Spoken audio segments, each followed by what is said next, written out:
Hello, everyone, and welcome to our third Mirandus Town Hall. We are here to tell you what's going on with the game, share some exciting news, and answer questions from the community. Joining me today, we have, as always, Paul on the controls. Hi, Paul. And Doug Sunny, our community manager. Hi, Doug. How are you? Hello, everyone. I'm good here. Just returned from a good vacation time. I visit California, visit Mickey Mouse, so I'm ready to. Yay! I'm back and ready to work here again. Awesome. Glad to hear. And we are also joined today by our art director, Choco, who has prepared a bunch of cool material to share with everyone today. Hey, Choco, glad you could join us. How are you? Hi, I'm fine. A bit nervous, but it's part of my behavior, my usual behavior. It's going So to be long is okay. fine. It's going to be okay, Choco. Thanks for joining us. And also a couple of familiar voices to anyone that listened to the previous town hall. First, Kuro, our lead game designer. Hi, Kuro. How are you? Hey everyone, I'm really good. Excited to be here once again. Yeah, yeah, me too. And we also have Cramstone, our producer and tracker of all things Mirandus. How are you? Great, glad to be here. So it's the third already, third town hall already. Time flies, time flies. Good news to share. Let's get on it. I agree. Let's get on it. But before moving on to news, I just wanted to remind everyone to like and subscribe.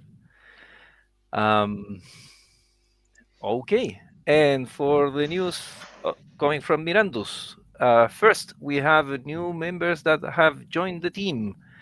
Since our last town hall, our team has expanded with 6 new members, 3 of them joining our art team, 2 of them joining the game design team, and we also have a new packing engineer joining our new rank. We are super excited to have them be part of this project, and we're already seeing what they're capable of. Speaking of what the team is capable of, last Friday we had another company-wide playtest. Uh, so we spent an hour playing with people from different teams, checking their reactions, discussing about the design decisions that went into the playtest, and in general having fun as a group of adventurers Actually exploring having fun. of Mirandus. Yeah, real fun. Um, we are also very happy with how things went, and we hope that you'll enjoy playing what we've prepared. So, speaking of you being able to play the game, we have a date for the community playtest, and that date is August 27th. I can't get over that. So, starting on Tuesday of next week, and for 4 days, the game will be playable to anyone owning an exemplar NFT. We are super excited that you will get to experience Mirandus once again. And to get everyone in the playtest mood, let me hand the mic over to the rest of the guys, starting with Choco. Choco, the mic is yours. Okie dokie. Paul, can you share the PDF? Thank you. Okay, hi everyone. I want to share some art news related to the playtest, but also showing off some extra things that we did in art. It was super difficult to use a few images for this presentation. So go ahead, Paul. Hi everyone, my name is Boe. Ah, this is the other video. That is the correct. Thank you. Spoiler. Thank you. Almost, almost. Almost. Yeah. In this video, we are showing the original Rolling Hills scene and how we change the scene. We redone the scene. The original scene was created by the previous team. Was super useful for us to understand how the environment works, how the games work. So we took this scene and update everything. I think it's super obvious in the video. We changed the clothes, the way how the lights working over the environment. We added new assets. We increase the elements in the environment. We polish the meshes of the assets. So it's a really good play, and believe me, in game looks even better than this video. Next slide, please. Okay, this is the same, a recap about that, but it's a good way to show the update. Something really important is we work together with level design, because it's really important not only having beautiful visuals, so a nice place to walk in the playtest. So I hope you enjoy the trip over rolling hills. Another main topic in the scene was the night and day cycle. That tool is super complete, but thanks to the dev team, they update the tool with more parameters, with a better controllers. So yeah, Paul, if you can play the video, now we have a super good control of the time of the day with a specific key hours. But not only that, for example, we include a distant fog for the mountains to create the illusion of immensity in the environment. Now we have better coloration to the scenes. So for example, now we not only create a specific day cycle, we also include weathers. So for example, in the afternoon, we can create a kind of cloudy day with a gray mood, with heavy clouds over the field, and looks really dramatic. And in the other side, for example, in that hour, the day looks super sunny with a lot of bloom, super blue, and that is really useful for us, not only for this playtest, also testing and thinking in new environments in the future and how we can push the limit of the engine. Thank you, Paul. Next one. Okay. Also, we did the same with Purgatory. The original Purgatory was a simple mesh with this kind of door in the middle of the ground, with nothing more. Probably was a work in progress scene. So the first thing that we did is we create this beautiful concept art that you can check, guys, in the middle of the screen. And with that in mind, we started to work in Unity. Okay, we create new effects like the northern lights, a new skybox, we added the stars, new meshes for the gate, that kind of fire in the middle of the screen, and also this special material vortex in the skies. This scene is a whip yet, because we continue working in this. The idea is improving the graphics the most as possible, but again, believe me, in game looks awesome. If you can say the next video, Paul. Yeah, this is the before and after.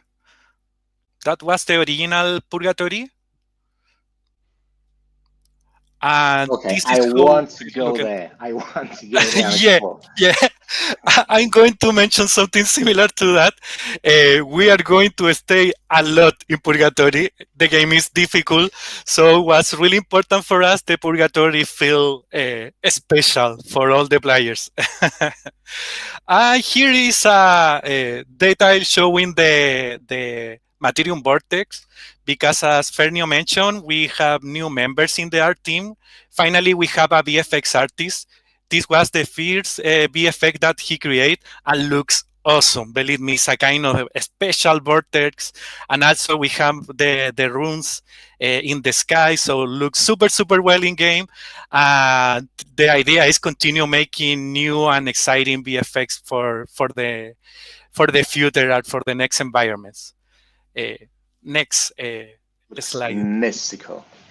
Yes, mystical. That is the word. Thank you.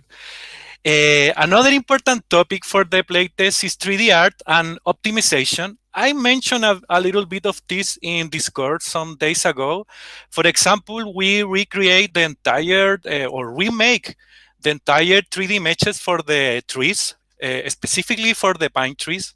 In this case, in the left side, you can see the concept art, and in the right side of the slide, you can see the 3D meshes and look really similar. It's hardly notices the difference between the 2D and 3D. But the most important is one of our 3D artists create a lot system, a functional lot system. If you can move to the other slide, Paul. Yeah, this one. So now all the trees have around 3 or 4 level of lot. And we reduce the drop the polygons by the 50 to 17%. That is a lot.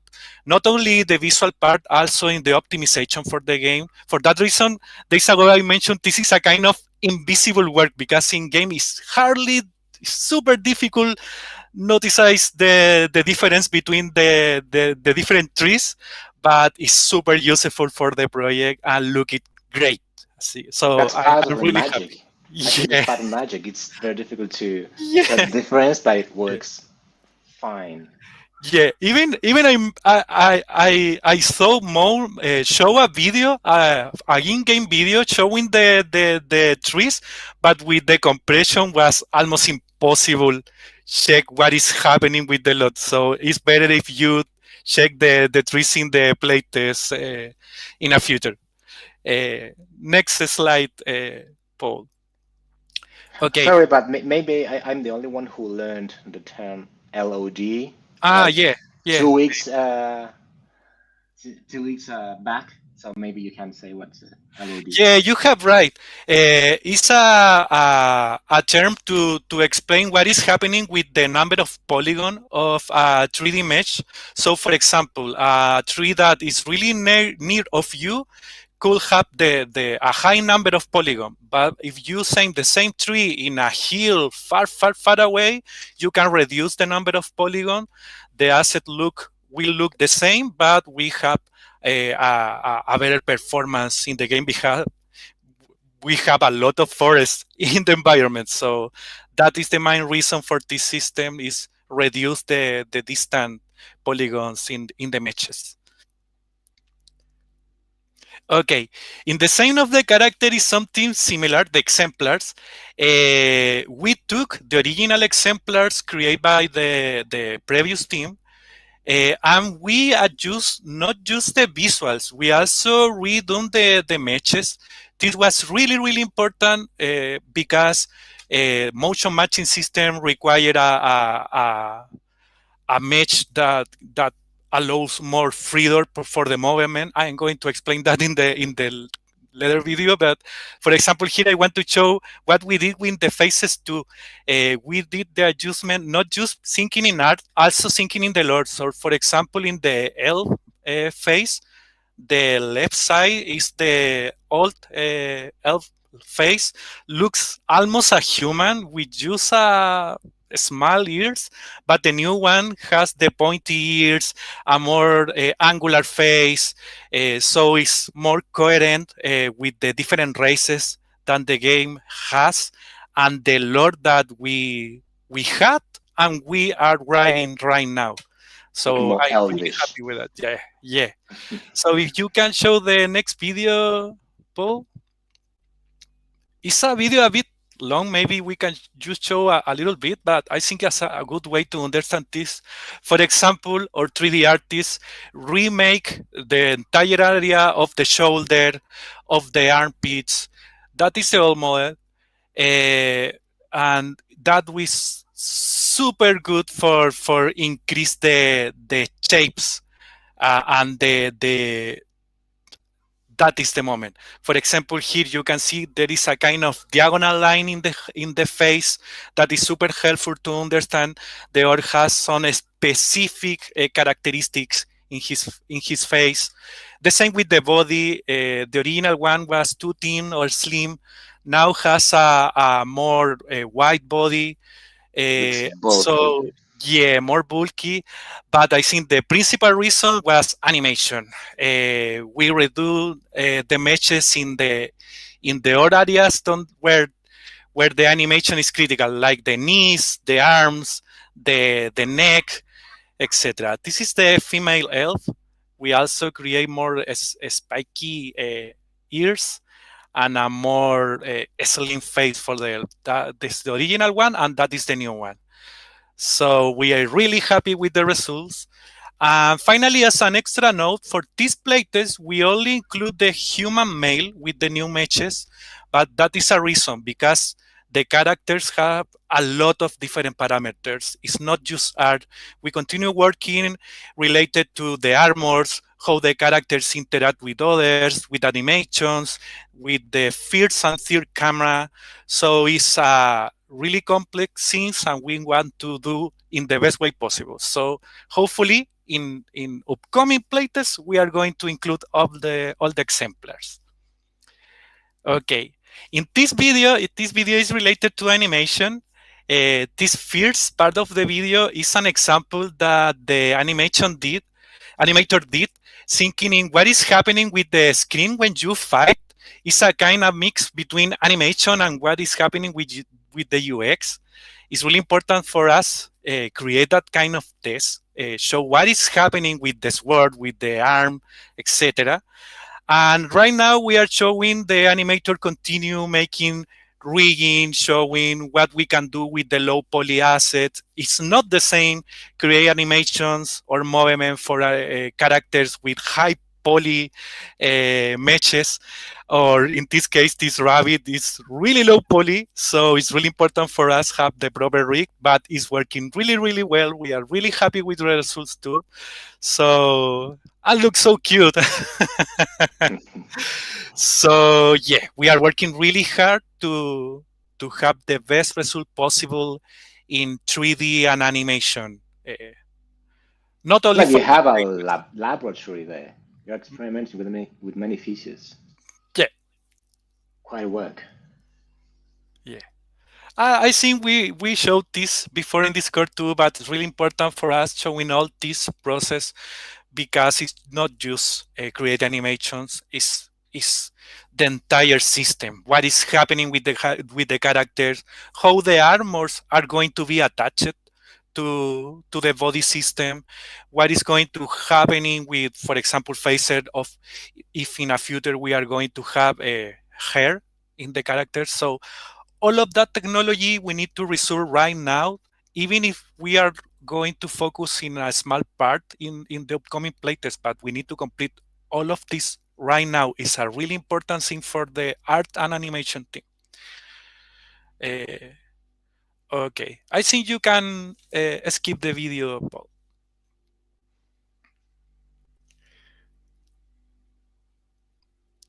Okay. And finally, another really important part of the process is concept art. I think it's a kind of core mechanic at this point because it's not just for create art, it's also to define stuff for game design, showing ideas for the internal team, etc. So for example, in this case, we are creating weapons for the milestone 2. But it's not just create the weapons. We also work closely with game design to define what is happening with the materials that create the weapons, with the recipes.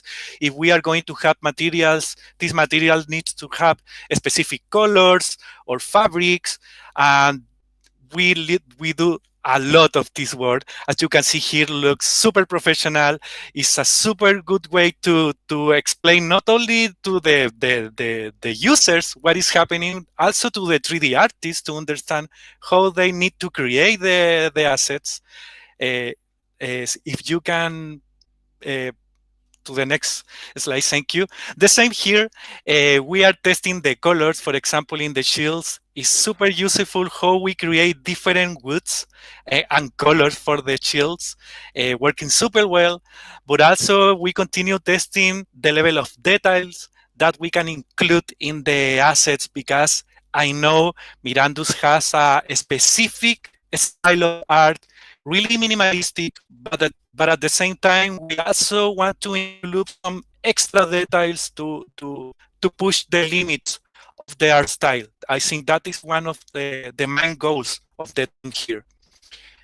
So as you can see here, we have the shields, some hammers, some extra weapons, and all is working really, really fine. Next slide. This one I showed in Discord time ago too, because one of the other challenge or goals is testing the limits. How many details we can include in the assets, in the armors. So in the left side, we have some sketches that we did time ago, testing that. For example, what is happening if in a future we are going to have a God level armor, what is happening with the details. And in the other side, in the right side, we have some exercise that we did time ago with game design, testing what we can do with the current armors, if we can use different colors to show different armors, testing if we can include or recreate these materials, for example, the golden material in the engine. So we work closely with 3DR2 to testing the limits of Unity and the project to check if we can include, for example, normal maps or gradients to the surfaces. At this point, it's working really well. So probably in the future, we are going to have beautiful armors with the proper materials in game. So I'm really happy about that too. Okay, next slide. I think you were the model. You were the model who was wearing those armors for the concept artist to do his job, right? Yeah, maybe in the future we can show that. It's a little bit difficult to stay still and for them to draw you, yeah, right? It's a little bit difficult to stand still, yes. Okay, and finally we continue exploring the lore in concept art and also in 3D too, testing ideas. For example, here testing what is happening is we took the current animals of the game, but we make some tweaks, thinking in the lore or in a more mystical stuff, etc., etc. I think this is more like an exploration than official art. But I want to share with you guys because I think it's a good way to explain that we continue working not only in optimization, not only in the playtest, but also in the lore, in the idea of make Mirandus super great and mystical. You're going to be Okay. able to write a book afterwards. Yeah. I think at this point we can create a beautiful PDF and even print it because we have a lot of art. So yeah, next slide, Paul, please. Okay, I want to say thank you and explain that it was super difficult choose just a few images for this presentation because if not, probably I can speak the entire day. Probably after this live, I'm going to share with you guys in Discord some extra videos, for example, showing the characters or some of the concept arts, or maybe in the future we can have a specific art live stream only to focus in art, showing different concept art and videos. So thank you so much. And now is the turn of Kuro and game design. We something like the making of Mirandus. Yeah. That was Yeah, pretty fun. thanks, Choco. Man. There's a lot of information and art that the people haven't seen before, so that would be nice for them. All right, so before I begin talking about the playtest itself, I want you guys to have a quick sneak peek to the level that one of our level designers started creating, his boy. So please, Paul, if you can play the video, it would be amazing. Hi everyone, my name is Boe, level designer here in Mirandus. During the last couple of weeks, I worked designing a new level, tailored especially for the upcoming playtest. I'm really excited for everyone to play in it. That's why we decided to share a little of the process behind its creation. So let's dive in. Level design is all about creating engaging environments and challenges for players. In this video, we are focusing on designing one of the 5 villages, which are going to be critical location for players to discover during the playtest. Each village needs to have its own unique character and style, contributing to a more diverse and rich game world. First, I tend to define what makes each village unique, like buildings, furniture, etc. After brainstorming, one must gather inspiration from various sources.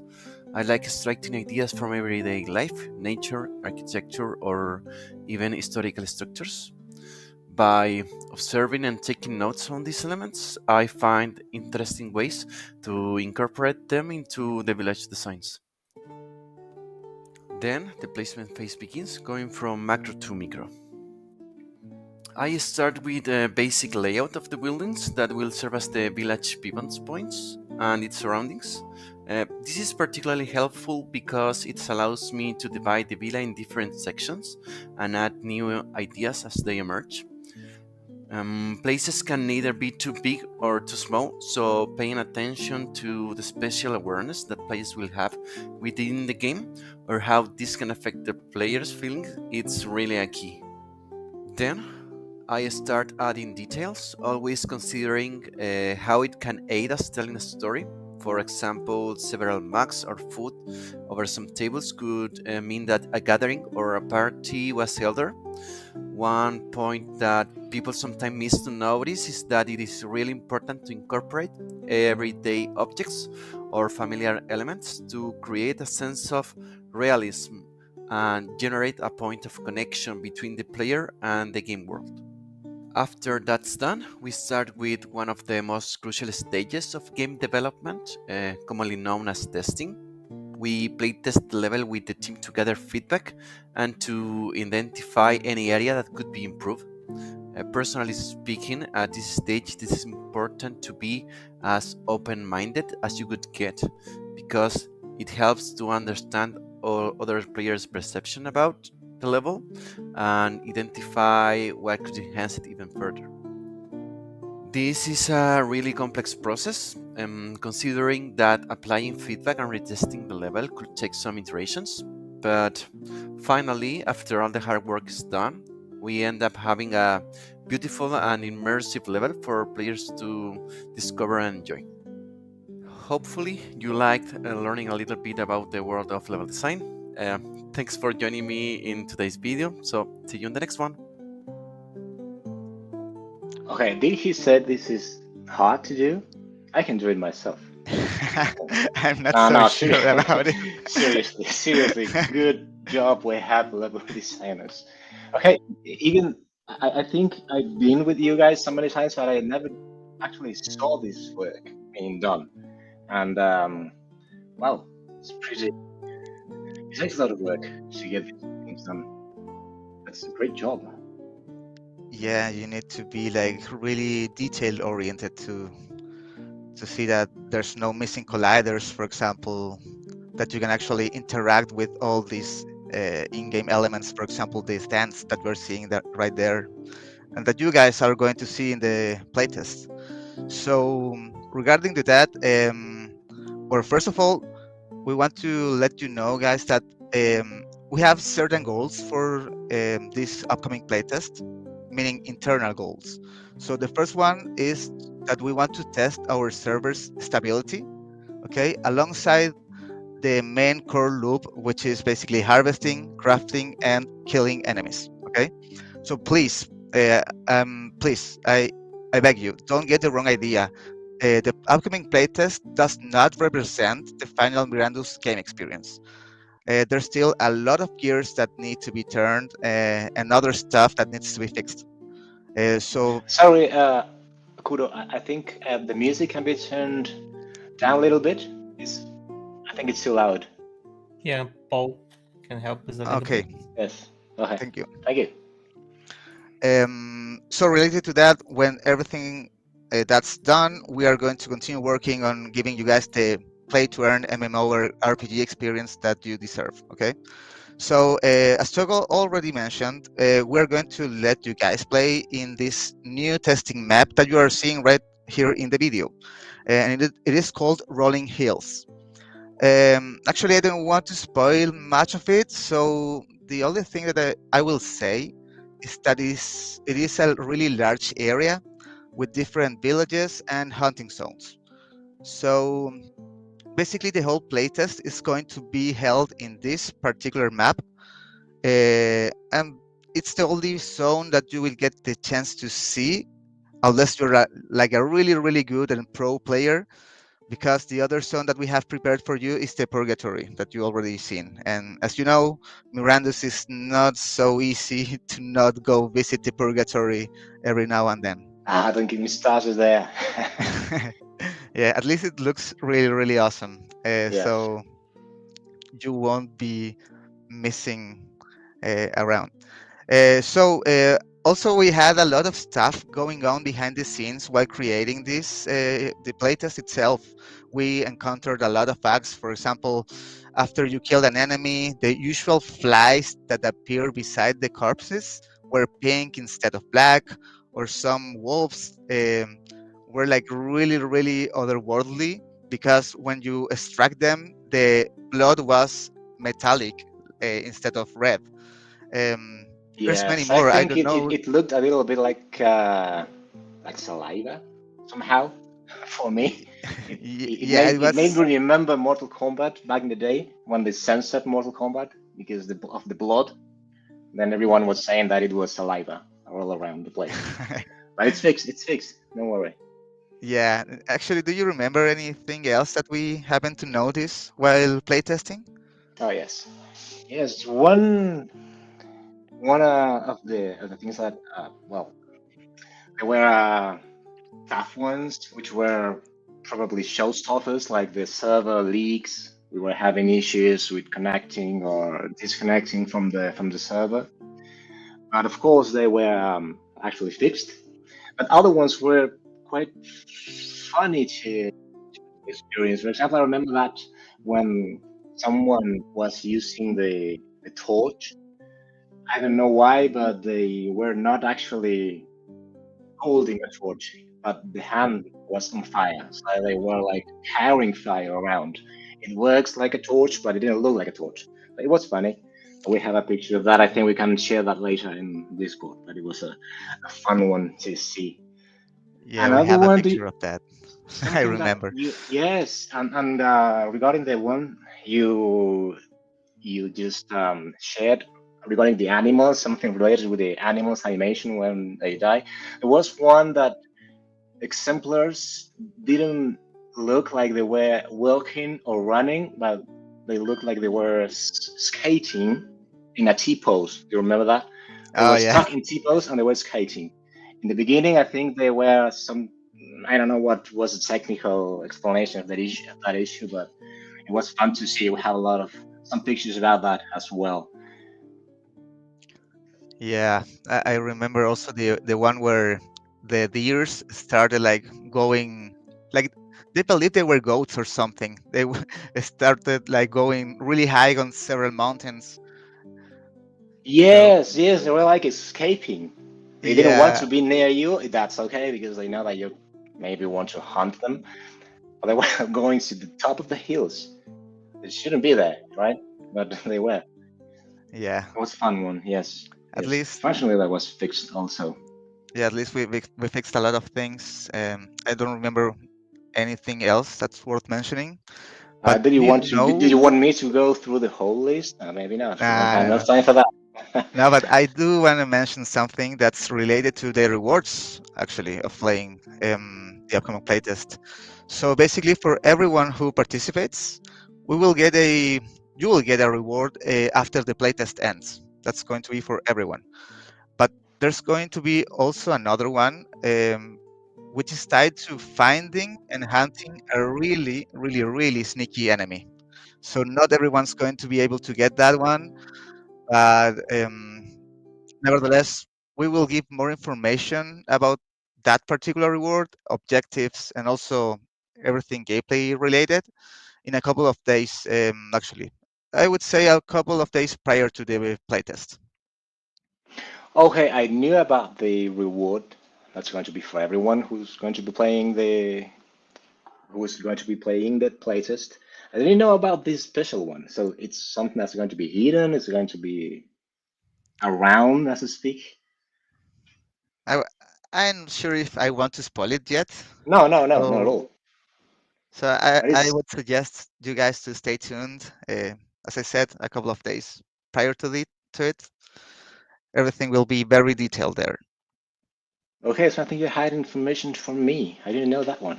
But okay, it's okay, it's okay, it's okay. It's okay. It's top secret. Sorry, Cramstone. All right, all right, all right. I will get back to you at some point, but no hard feelings, no hard feelings. Okay, well, me as a producer, this has been quite a journey. I very, very, very happy to be part of the team. I have to be all over the place trying to understand what's going on in every single area and learning from them or trying to learn sometimes. There's some specifics I may not be, I may not be ever able to understand some of the technical part and stuff. But what I know and what I'm pretty sure is that the team is doing quite a great job. They're working their hats off for this game to be delivered as a great quality one. So it's very good that we are finally with a schedule date for the playtest. And well, since we have a QA lead, I think we mentioned that on our last live stream. And well, he's always playing the game. I don't know when he's actually working. He's always playing the game. What are you doing right now? I'm playing the game, playing the game. Okay. Please don't keep promoting stereotypes. No one is playing when it's playing our game. That's work. Okay, so it's work. Okay, I keep that in mind. I keep that in mind. Now, but in a serious way, he's also working a lot. He found so many bugs that we didn't know that were there. Well, there's at least like of 12 or 15 bugs that he by himself found that are not going to be annoying during the playtest. He did a great job. And of course, we will have some issues that are yet to be fixed, and we expect to be able to communicate those in proper time, so you know what to expect from this playtest, as Kudo mentioned earlier. Okay, so I think we have some questions from the community, right? Yes, we do. Okay, bring them. All right. Here's the first one. Who's responsible for making key game design decisions, such as adding NPCs and lore characters? Are there plans to bring on a dedicated development lead for the project? I think that one goes to you, Fernio. Yeah, I can take that one. So regarding game design decisions, those fall on Kuro here, since he's our lead game designer. As in any team, there can be discussions about some specifics, but in the end, the decision is taken by him as the lead of the design team. And about the second question, we already have 7 leads in the project. We have front-end and back-end engineering leads, art, design, product management, and QA leads, and also myself as a team lead. So I don't see any need for more leadership roles in Mirandus. If anything, we may still need another 3D artist for the project in the near future. So Yeah, please let him come. we will be posting that in the jobs page of Gala when needed. But yeah, I think we're okay with leaders for now. At some point, we're gonna need more muscle. Okay. Next question. What will be the role and benefits of sleeping in the game? Okay, as sleeping in the game, I feel like I want to be sleeping in the game sometimes. The landscape, it's beautiful. But I don't know if that's the point of this question. Go ahead. This is for Kuro. Okay. Yeah, to be honest, there's nothing clear about it yet. We are well aware that this is a mechanic that directly affects in-holders. So we must definitely put some extra thought into that while avoiding to push the fun out of the game. You can expect something to come related to that when we start working on deeds and buildings, though, which is one of our milestones. Yes, indeed. Okay. No, I think there are no more questions. Oh, yeah, there's another one. Okay. So there were other questions regarding guilds, deeds, and buildings. For example, asking about hot meals and their usage. Yeah, that's pretty much the same as I told you guys before. That's going to come. We are currently working on recipes related to food. So I would say more, yeah, we're really close to delve into that realm where we need to think and see what hot meals really do.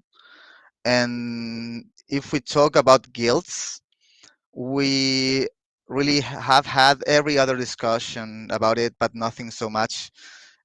Please understand that we need to build a lot of different stuff before delving into that. But nonetheless, we have some ideas on our minds related to that. Quite a few, yes. Okay, next question. There were several questions related to combat style, mechanics, weapons, magic, etc. And who's going to answer this one? Yeah, Udo, right? Okay, so myself. you're the know-it-all. Just Right. for this time. Whereas, guys, so far we had very few conversations related to combat, but those were really key conversations, I would say, especially because it is one of our upcoming milestones. I can say for now is that we need to run some really important tests to check things like, for example, latency. Um, this could enable us, for example, to create a combat system based on physics or not. There's other things that we need to see, like how are players going to interact and combat with against bosses, for example. There's many other relevant stuff, but we still need to gather around with the designers, do some brainstorming, and see what the input from the engineering team is related to what I just mentioned. I think maybe we will ourselves be be forced to fight between ourselves, spar between ourselves to just test how combat should feel. Yeah, that's right. I myself, I really love combat, like combat heavy games. So I obviously want to make something that's fun to play. It is one of Miranda's core mechanics, so Hmm. combat can't be boring. No, that's not an option, definitely. Okay, thank you. Next question is will the existing racial buffs, like the cartography, fulfill the RPG role for classes? Would that deem free exemplars classes? That one's also for me. So Yes. the okay. So first things first. The cartographer is just a trait that's bound to a particular exemplar, a human exemplar. So when we speak about classes, that's a whole different topic.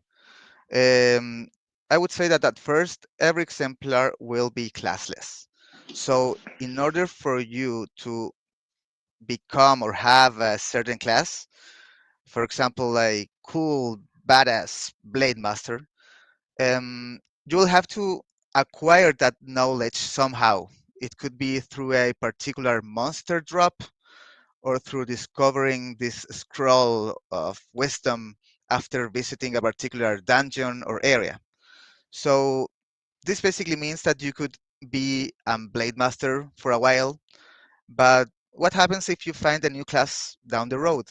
Then you could either sell your Blade Master class to someone else, or you could keep it and switch to it when you see fit. Okay, so it's There's a lot of possibilities as far as I can see. It's not Yeah, just like a straight answer for something. It's a lot of balance to do, a lot of strings to pull. yeah, Okay. balance is going to be tricky, but Yes, it's going that's to something be I entertaining too. was. Okay, next question is when will there be controller compatibility? How demographic of gamers that will be more enticed to play the game when this is added? That's another one for you, Kudo. Yep. Um, well, at the time you can actually play with a controller. Actually, I believe Fernio did Ah, playtest yes. the game with a controller. Yeah, It's I played the whole playtest. I've played both or the last three playtests entirely with a gamepad. It's not the best option right now, but it works. It's functional. yeah, that's actually nice to hear. And I would say that this might change a little bit depending on what we do with the combat itself. That means we don't discard the idea of having a full controller support, but it might take a while before we implement that 100%.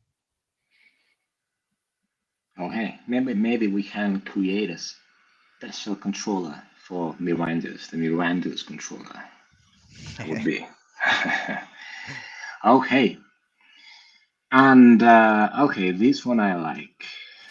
How large is the Nintendo game world of Mirandus? Can you provide an estimated size or number? Um, Actually, yeah, there was another question related to this, like what are end game players going to do when they reach that part of the game? And so all I can say, for now at least, is that Mirandus is way larger than you think. So that's what I get lost when I play. Sometimes I just don't know where I am. Here are the wolves. Head for the wolves. Where are the wolves? No, I'm lost. Okay, so it's quite big, I think.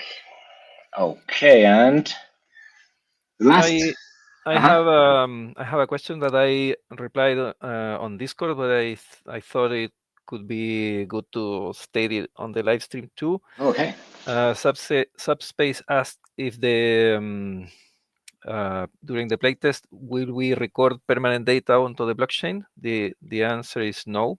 We have blockchain integration planned for later development. I don't think it was on the roadmap we shared, but it is on the roadmap, and we will get to that, but later, not this time, Just not yet.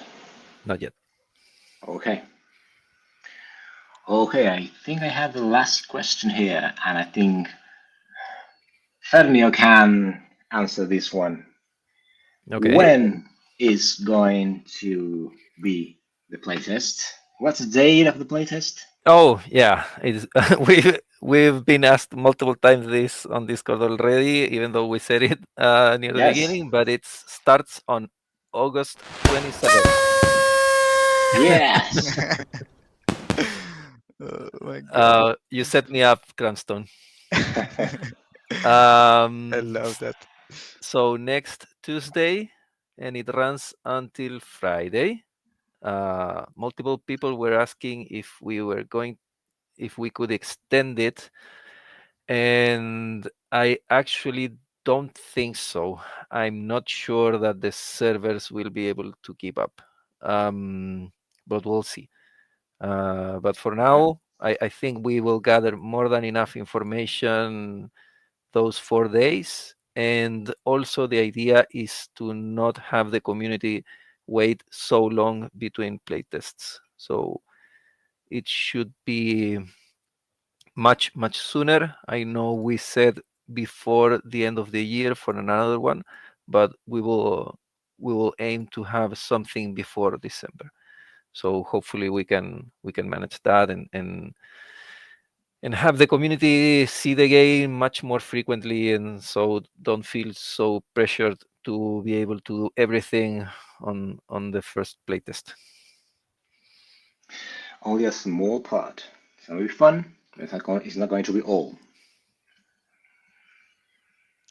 Are there Okay, I any think more I ran out of questions.